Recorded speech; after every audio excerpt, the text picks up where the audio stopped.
Hello, and welcome to Sharing Stories and Knowledge with Dr. MPQ. I am Dr. Maria Elizabeth Perez-Quetives and the host of this podcast. Today, I'm going to be talking about the power of mentorship. Um, what is mentorship? Mentorship to me is very important. I'm going to start off by talking about the mentorship that I received and how valuable that mentorship was for me. I'm specifically going to be talking about my experience with mentorship when it comes to me going back to school at the community college and then receiving mentorship there, transferring to San Jose State, and then eventually going to the University of Illinois, Urbana-Champaign, and seeking my master's and PhD. One of the things that I realized throughout my journey of attaining all my degrees was if it wasn't for others mentoring me through the process, I would have never have been able to navigate the different universities and completed the different degrees, but also to have received the different experiences and the different jobs and the different training that I got to experience. A lot of what I have done has has happened because of receiving mentorships from other people. And so I want to talk about mentorship because I feel that there is power in mentorship, especially for individuals who are first generation, the first to seek degrees, attend college, and actually complete degrees. Those of us who are first generation, we come from families who don't have the experiences of what that is like. So, a lot of the literature, a lot of the research that I've done personally, a lot of research what colleagues of mine are doing is if it isn't for mentorship, first generation students wouldn't be as successful in seeking their dreams and accomplishing their goals. And so another thing when it comes to mentorship, there's mentorship in all different process because even now that I'm done with my degrees and now that I'm actually on this side, navigating the job market and other things that I'm doing with my career, receiving mentorship hasn't finished. So I noticed that mentorship and always the need for mentorship is a lifelong process. It's something that's always needed. There's other individuals that receive mentorship from family members and friends. However, for this podcast specifically, I'm going to talk about the power of mentorship when it comes to seeking higher education degrees at the community college, at the California State University level, and at the master's and PhD level. There is always a need for mentorship and kind of what that has looked like for me. But then also the love that I have for mentorship and the things that I do and I gain in mentoring others. So I'm going to start off by talking about my experience a little bit when I returned to school in my mid 30s. I first attended community college after I graduated high school in 1989. And at that time, my mind wasn't really into school. I really feel when I was a young individual, school wasn't for me. I didn't really feel like I liked being in school. But however, when I returned to school, I was on this mission of trying to figure out how I was going to navigate completing my associates of art and psychology. So the mentorship that I received at that time actually came from an advisor, an Aspire advisor, and she was an individual who came and talked in my one of my writing courses, and she was talking about how her organization she represented a cultural organization that helps specifically Asian and Pacific Islanders.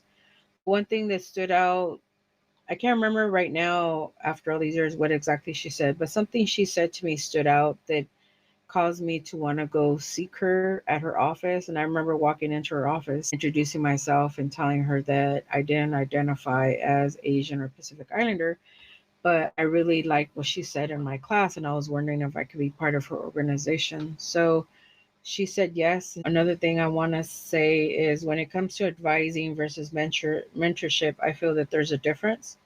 A lot of us who are seeking in college secondaries, you do have to work with an advisor. These are the individuals that advise you on the courses to take or some of the areas of what you need to do to complete your degrees. However, when it comes to mentorship, these individuals who are actually mentoring go further than beyond just advising. Like people who are really passionate about mentoring or supporting others, they're more empathetic. There's this empathy component that they have a personal understanding of really what it feels like to be a student, navigating all the ups and downs. Maybe these individuals are first generation. Maybe these individuals had certain type of experience. And I feel like our experiences that what we go through contribute to how we help others. And so I feel that when it comes to mentorship, those of us who are doing it, we have an understanding, a personal understanding of really what that challenge could be and trying to figure out things.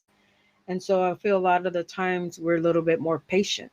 I know a lot of the times what I'm learning is there's advisors and their caseload of students is overly loaded, and that could contribute to a lot of advisors having little bit of time of working with students. However, I feel that when people were mentoring me, I felt that they had this patience to like kind of work with me and try to help me and figure out what exactly I was trying to do.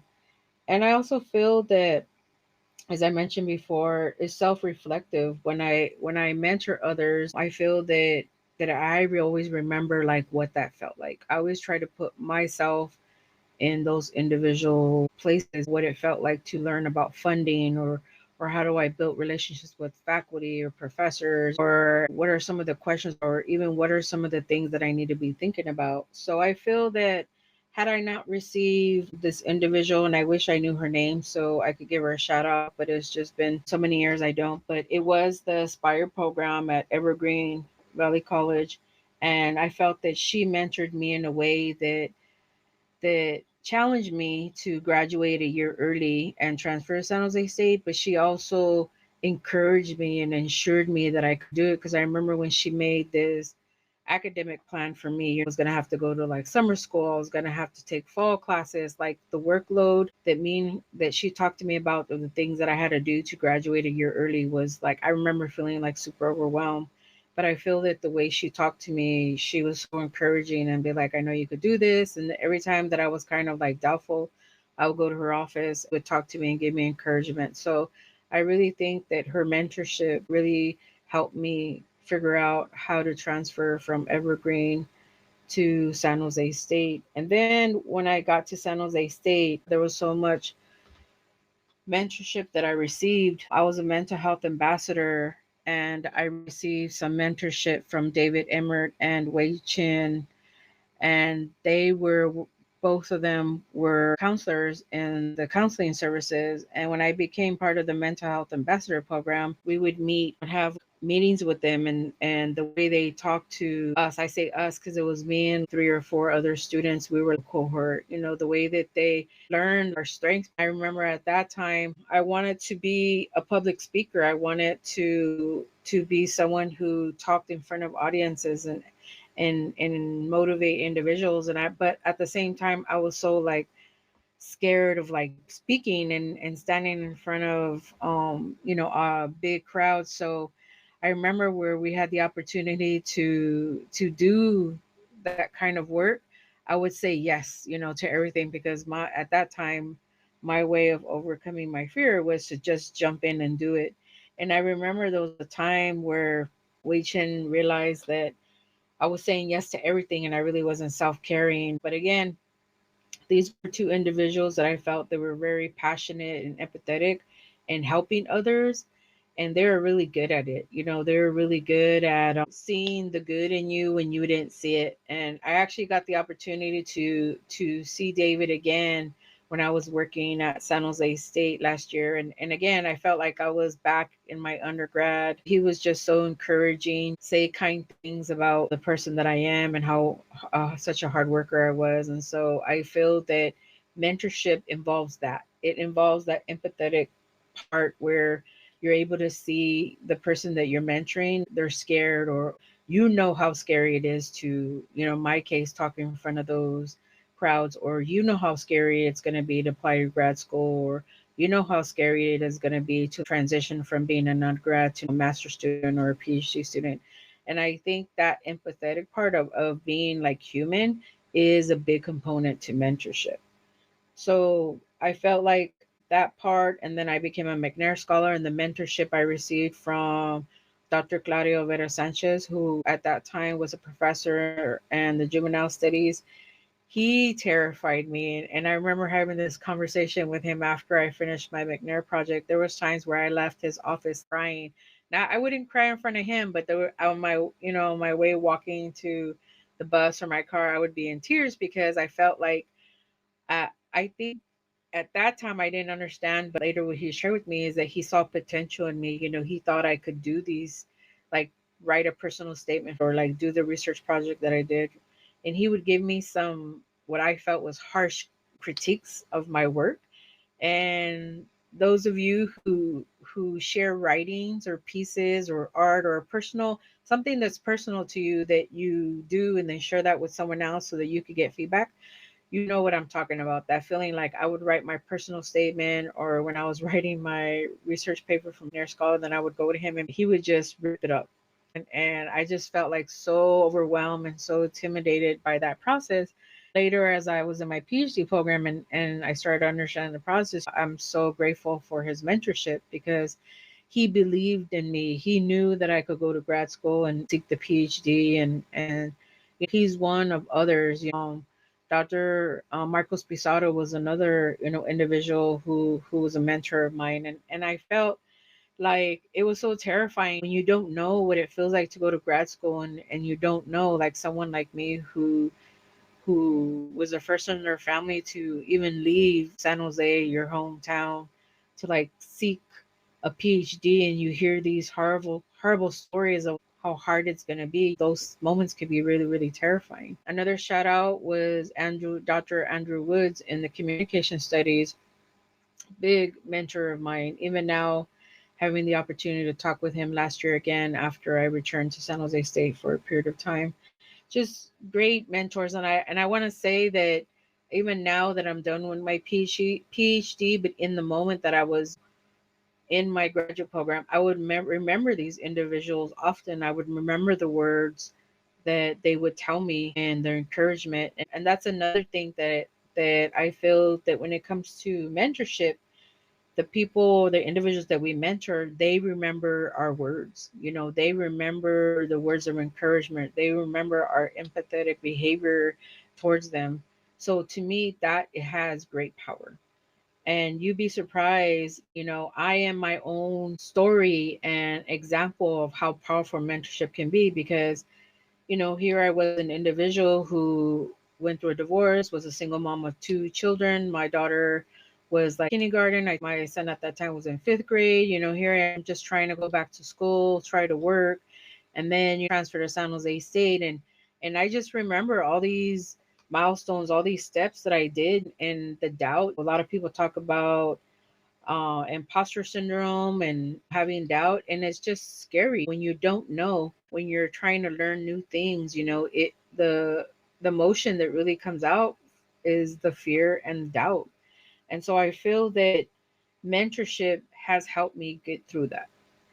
If it wasn't for the mentorship that I received, and then as a PhD student, other graduate students that were really willing to take time and share their experiences with me, really, really played a huge contribution to my process. So I feel that had it not been for other graduate students, other PhD students that were ahead of me when I started my program, I would have not made it through my program because I remember when, they gave me advice on how to read articles. They gave me advice on how to prepare for my exam. They gave me advice on how to seek certain opportunities. Another friend of mine, Francina Turner, now Dr. Francina Turner, she was a single mom of three. And so me and her were navigating similar things together, and her would mentor each other and guide each other through the ups and downs of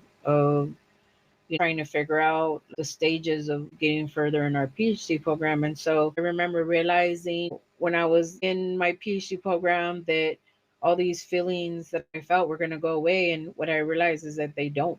they're always going to be a part of me, and so I try to embrace them. I'm always going to be a first gen. I'm always going to be the first in my family to experience a lot of these things that I do. And so I had to teach myself how to be comfortable with that. And if I'm honest, there's times that I'm comfortable in it and I'm strong, and there's times that I'm not.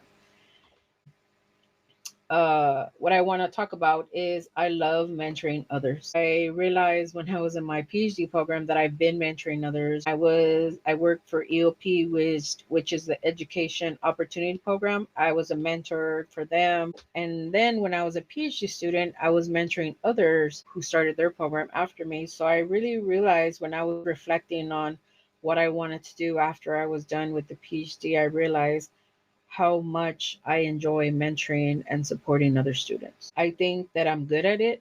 And I think that what I realize is I have this ability to put myself in their perspectives. If they're struggling with how to build their resume, or they're struggling how to talk with their faculty member, they're struggling how to apply for grad school, I have I can put myself in their perspective, and then first validate that their experiences and their feelings is real, that doubt and fear are very real emotions, but then offer them different techniques, and also utilizing myself and my story of my struggles, and how it's okay, the feelings they're dealing with is normal. And what I realize is that I like to be part of other people's journeys, learning about what they want to achieve, or how they were able to, with my support or the support of others, how they were able to manage achieving a goal they had, however small or big that may be. I want to be part of their learning process and be proud for other people.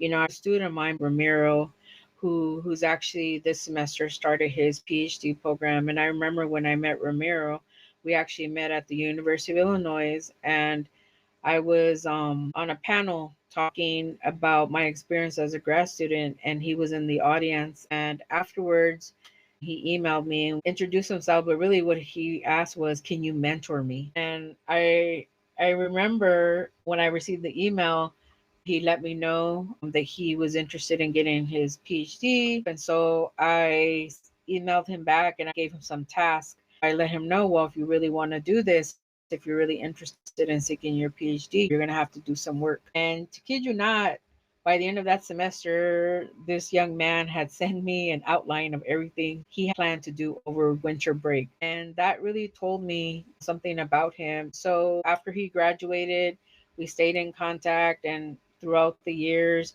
me and him has met on Zoom, and we talked about the different positions he was working in and the different things he was doing. And I remember when he was telling me he was going to apply for his PhD, he was feeling a certain way about it, overwhelmed. I reassure him, letting him know in the time that I have known him, everything he has done and what he has worked through, and he was ready. And then he applied, and now he's in his first semester in his PhD program. So I really hope, Ramiro, if you hear this, that you really look at your self growth and that you're proud of yourself for everything that you had done. And I am really proud to have been part of your process, and wish you all the best. But yeah, seeing others achieve whatever it is that they want to achieve is the best feeling ever. I feel that someone who's patient, someone who's empathetic about, other individuals and who really cares, I feel that those individuals make awesome mentors. So I hope that you enjoyed this talk, and share it with someone who you feel could benefit from this. And I look forward to talking again about other passionate topics. Thank you for listening. Bye.